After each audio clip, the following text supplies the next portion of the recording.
Hey, it's been a minute. Yeah, a lot more than a minute, I guess. Maybe a week. Maybe. I don't know. You can count that. No clue. But we're going to be doing a video about the world. There's 3 worlds, and I feel like the title kind of gives it away what it's about. You know, the 3 and which one's the best one out of the 3. More of like a ranking system. I'm going to be breaking them down, and I'm going to, rank them up so you guys can actually get an idea of what you want. And there's a full breakdown of all the stands right here. Maybe some strategies on the side. I have no clue what I'm going to do, to be honest. But from what I can tell, you might think it's like pretty obvious who the winner is, but it's pretty close, and all 3 of them have their different strengths. Even the world has something that makes it stronger. Yeah, it's crazy. I know, it's shocking. For real though. So first we're going to talk about the world. We're going to start with that right here. We're going to start with the basics and its stats in general. That is a click of 8.9 damage. The barrage, as you can tell, is 1.5. A stand finisher, that's obviously 17.7. The knives has a 4-second cooldown, and it shoots 3, obviously doing 8.1.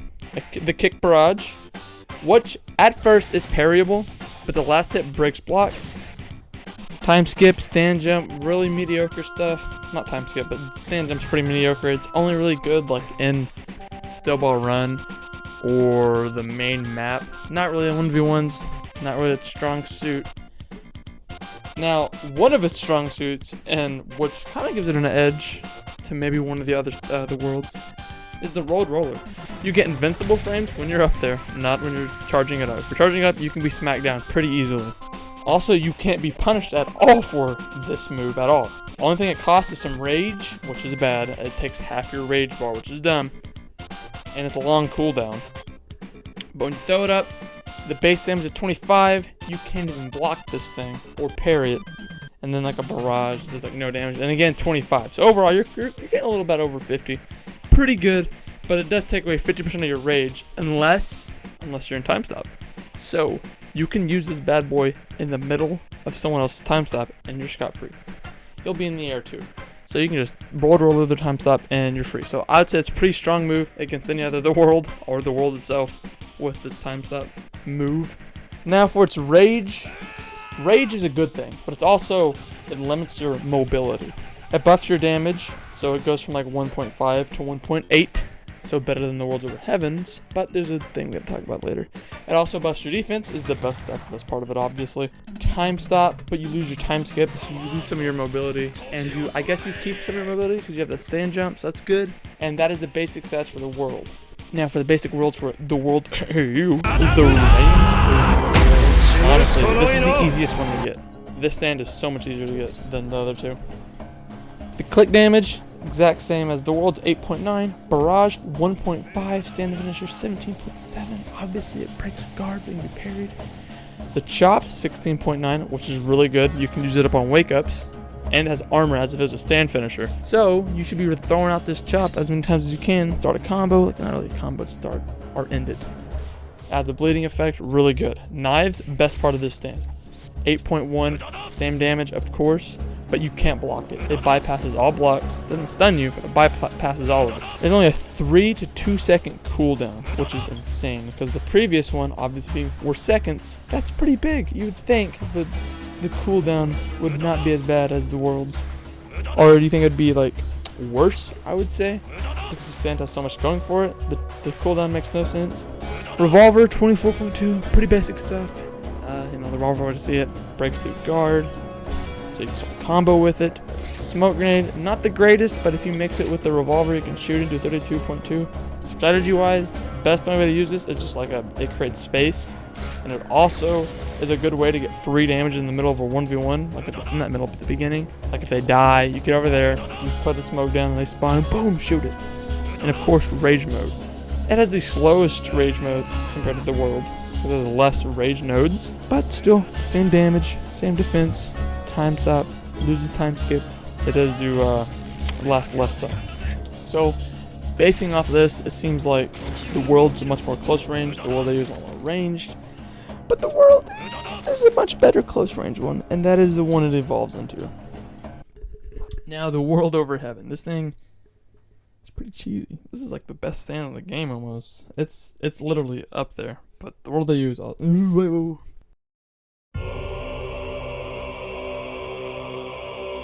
Ka-chow! starting off like 10.1, biggest yet. Barrage 1.7, biggest yet. Again, stand finisher, 20.1. Again, knives. Now it's, a little downgrade. Has an AoE, so that's good. But the cooldown is almost 10 seconds long.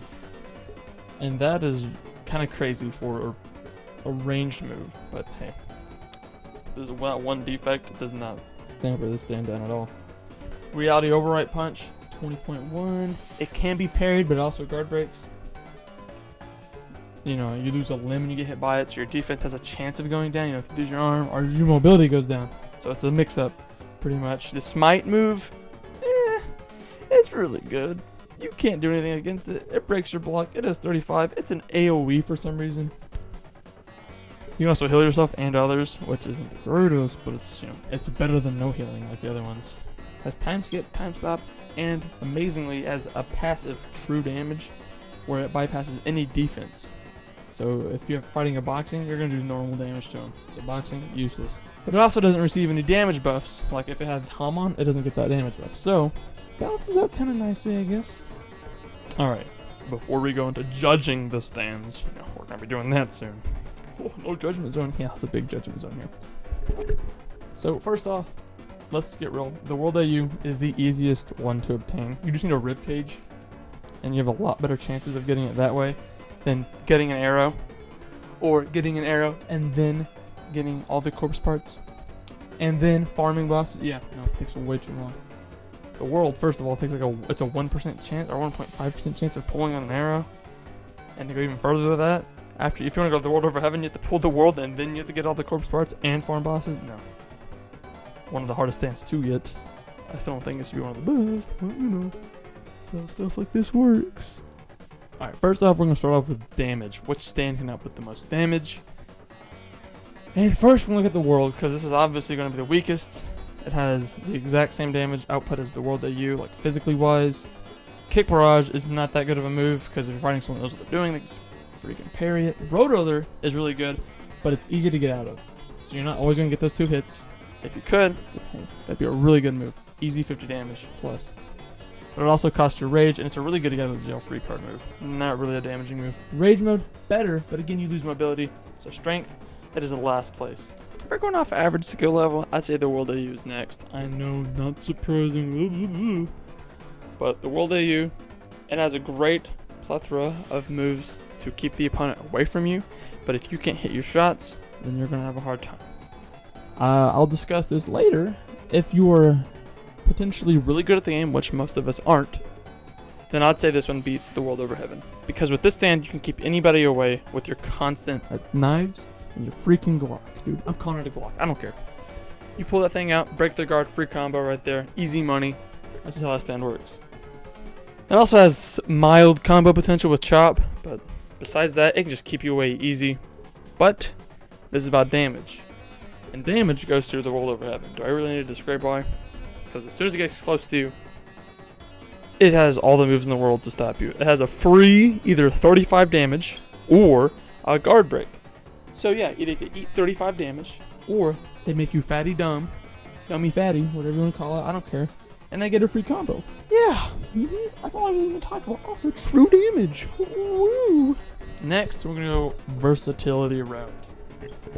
I made sure not to make anything just strictly about range because the World AU, easy money wins range by a long shot. Now, I'll start off the World. Yeah, again, poor stand. Versatility. It's not bad. This stand is actually pretty viable, but it's mainly because of Road Roller. It's viable to begin with. Its versatility mainly comes down to mediocre offensive skills. Getting up in the face and using Kick Barrage on people that don't know how to block it or parry it. That's probably your best bet is fighting with Kick Barrage. People that don't know what they're doing. Roto, though, it's a really great move. It kind of carries the stand. And, it gives it some viability. But versatility, it's nothing because that is the main thing carrying that stand. Time stop on it's awful because, knives don't work in time stop. So what does that tell you about the World AU's time stop? Next, versatility. I'd say the World Over Heaven. I know you're about, what? What do you mean? So many moves. Okay, the stand, first of all, costs a ton, okay? You're not able to get everything fully leveled up. You are, but you're going to take some heavy losses in your spec or yourself. easy money. That is obvious. So, already a massive downfall over there is the cost. Next is most of its moves are all close range. And the move that is like ranged is okay at best. It's a really long cooldown, and you can constantly get zoned out by all kinds of stands. I would say Herfing Green, but that outranges every stand in the game. Now, number 1 on versatility is the World AU. This thing, solid close range abilities. I know the world was like, but this has a chop, and that changes a lot of things. Also, Revolver is a free combo starter, if they block it, that is. If not, it's free 32 damage. Do you remember the free 35 damage? Get kind of close there. Both combo starters. Smart Grenade, it's okay if you can get the combo with it. Rage Mode kind of sucks with it. But the chop and the knives make this stand amazing. If they need to nerf them, and they probably will nerf them. So the knives make this thing the most versatile because you can keep chucking those things out every 2 to 3 seconds, getting free damage. If you can aim at this, if you can't aim, this stand's not good for you. If you can't aim at all, you suck. Not you suck, but you're not good with it. You're gonna have a hard time with this stand. That is easy money though about this stand. Yikes, the World AU. Easily versatility wins. And finally, yes, I probably made this for the world, but the category is accessibility. You could say the World AU is pretty accessible because of how easy it is to get, but no, we're not taking that into account here actually. We're gonna start with the worst one for accessibility, and that is the World AU. Let's be real here. This stand, if you can't aim at all, and it's kind of hard to aim in this game because the knives are so stupid in this game. The World AU is the worst for new players. Honestly, you gotta be able to aim those stupid junky knives, and the Revolver, all the projectiles will work a little weird and a little janky, but range is the meta, so it is really good. It's gonna take you a hot minute. Also, it takes you a minute to realize time stop kinda suck on this thing, so might as well not even get time stop, because your projectiles don't work. Time stop is kinda cool though. Next is the World Over Heaven. Man, honestly, this is one of the easiest stands to play. I know, you're like, what? Why is it not number 1 then? Do you realize how hard it is to get this stand? I know I said I didn't count for how easy it was to get the World AU, but this is completely on the different spectrum of difficulty. The World Over Heaven takes so much freaking time to get. Even if a whole gang just running through Steel Ball Run, bopping, winning left and right, there's a chance you don't even get it for hours because it's random. Your winnings are random. Whoa! Yeah, it's stupid and brain dead. But the stand itself is also kind of brain dead. And also, you have to realize where to put your points, and that kind of lowers the accessibility. And now to the final, the easiest to get used to is the World.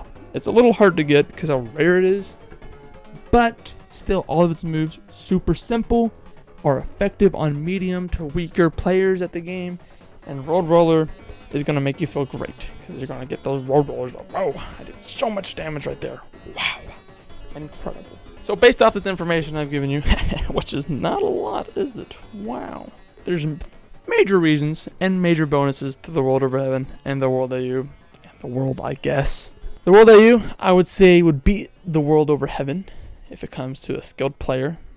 If they are both max skill, they all know what they're doing, I'd say the World AU comes out on top because it's constant bugging and barraging with the knives and the Revolver. Can constantly stack up, while the World Over Heaven has longer cooldowns, and, well, it's a pretty close range stand. The World Over Heaven, though, on the other hand, if you're playing against players that aren't using super long range stands, you're going to have a light cakework. You just go in there, time stop if they don't have time stop resistance, and beat them into the ground. Now, if they have time stop resistance, you're going to have a harder time yourself, because you yourself have longer cooldown moves, and they're pretty good, but other stands have better ground moves. It's just, yikes, that time stop makes for that fatty passive. Whew. Now, if you're just a newer player, the World's easy money for you, dude. The World is super easy to grasp. You got it. Just grab that thing whenever you get it. Play around with it. Learn the basics of the game, and you'll be fine. It's like really good for learning the basics, I'd say. Yeah, that's basically this video. And you should totally check out my other channel, which I have to record for in a second. Go ahead, check it out. It's in the description below. It's just Koner. Yeah, no plays, just Koner. It'll be about Invincible. I'll be doing shows I like, scripts like this every Friday on that channel. Not Friday. Oh, not this Friday because I'll try to do every Friday. And that'll be it. Thank you guys for watching, and I appreciate it. Check out the Discord, I guess. And yeah, hopefully this video doesn't make people angry.